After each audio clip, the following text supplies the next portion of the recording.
thing I learned very quickly is that when God promised you something, I want you guys to hear this very clearly. When God is leading you in a direction towards promise, I want you to be prepared. There is going to be something that is going to try to make you feel like it's not going to happen.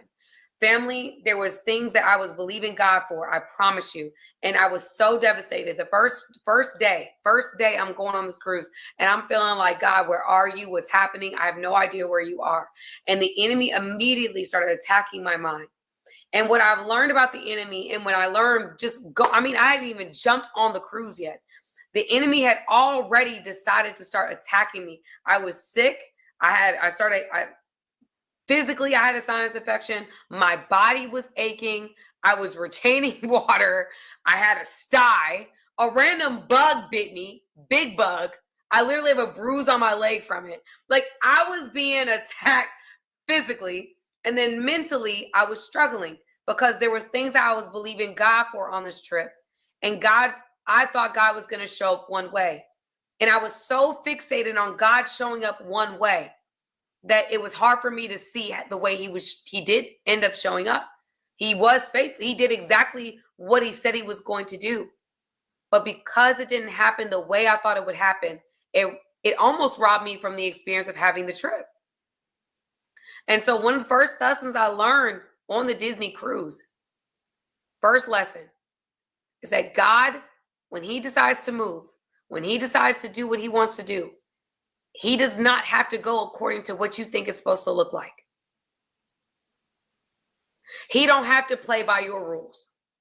He don't have to play by your rules. He doesn't have to do things your way. And a lot of times, because we're expecting God to pay the bill a certain way, or show up this way, or heal me this way, or talk to me this, like all these different things, what ends up happening is our reality then starts to not match what we think God was supposed to do.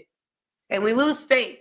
And when we start losing faith and we start speaking that over ourselves, we actually come into agreement with what the enemy is telling us.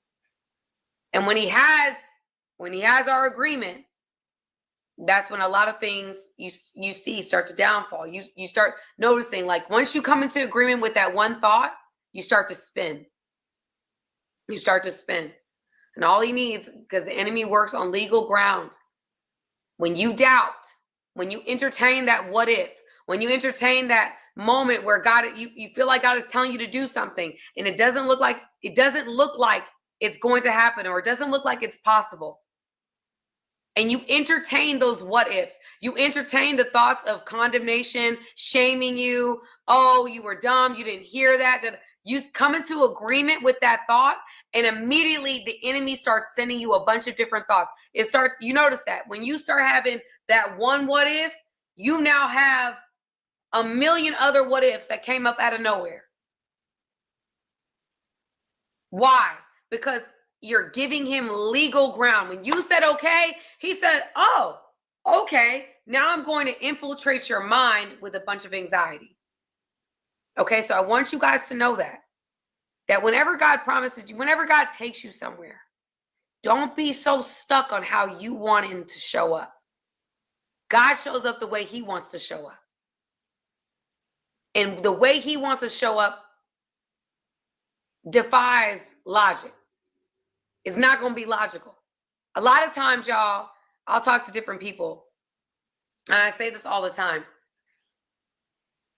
When God does things and it makes sense to you, I question whether or not you heard from God. Because one thing I've learned about this journey with God is that you will look like a fool for Christ. You got to be okay with that. You got to be okay with looking crazy. You got to be okay with looking crazy. You got to be okay with looking like I'm probably out of my mind. It says he uses the foolish things to confound the wise. And so you got to be willing to look like a fool for Christ. And so in this trip, y'all, I was believing God for something. And because I didn't see it come to pass the way I had expected it, I immediately allowed it to mess with my faith. And y'all, before the cruise, I'm in a closet and I'm crying and I'm praying.